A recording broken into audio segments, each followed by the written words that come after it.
त्योहारी सीजन के बीच उम्मीदों को झटका, नहीं घटेगी ईएमआई। आरबीआई ने रेपो रेट को 5.5% पर रखा बरकरार। भारतीय रिजर्व बैंक आरबीआई के गवर्नर संजय मल्होत्रा की अध्यक्षता वाली मॉनेटरी पॉलिसी कमेटी एमपीसी ने अक्टूबर की नीति समीक्षा के नतीजे जारी कर दिए हैं। इस बार रेपो रेट को 5.5% पर अपरिवर्तित रखने की घोषणा की है। आरबीआई ने इस वर्ष रेपो दर में 1% या 100 आधार अंकों की कटौती की है, जो 6.5% से घटकर 5.5% हो गई है। त्योहारी सीजन के बीच आए इस नतीजे से आम जनता की उम्मीदों को झटका लगा है।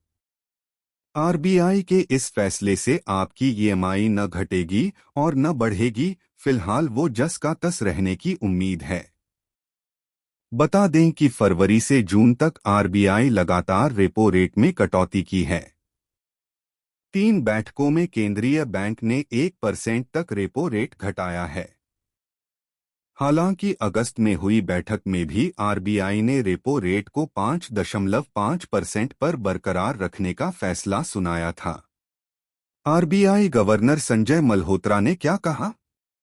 वहीं रिजर्व बैंक एमएसएफ को 5.75% और एसडीएफ को 5.25% पर बरकरार रखा है। अपने भाषण के दौरान भारतीय रिजर्व बैंक के गवर्नर संजय मल्होत्रा ने कहा कि जीएसटी दरों में कटौती से महंगाई में कमी आएगी। ग्लोबल इकोनॉमी में तेजी से बदलाव देखने को मिल रहे हैं। ग्लोबल इकोनॉमी में भारी उतार चढ़ाव हैं। उन्होंने कहा कि खाद्य कीमतों में गिरावट से महंगाई में कमी आएगी।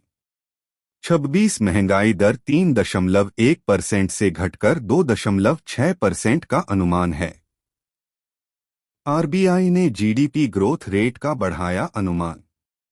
आरबीआई ने वित्त वर्ष 2025 से 26 के लिए जीडीपी ग्रोथ रेट के अनुमान को बढ़ाकर 6.8% कर दिया है, जबकि पहले यह अनुमान 6.5% था। वहीं चालू वित्त वर्ष के लिए रिटेल महंगाई का अनुमान घटाकर 2.6% कर दिया गया है, जो पहले 3.1% अनुमानित था। यह लगातार दूसरी बार है जब रेपो रेट में कोई बदलाव नहीं किया गया है और उसे पहले की तरह यथावत रखा गया है। रेपो रेट घटने से आम आदमी को क्या फायदा? रेपो रेट एक तरह का बेंचमार्क होता है, जिसके आधार पर अन्य बैंक आम लोगों को दिए जाने वाले लोन के ब्याज दर को तय करते हैं।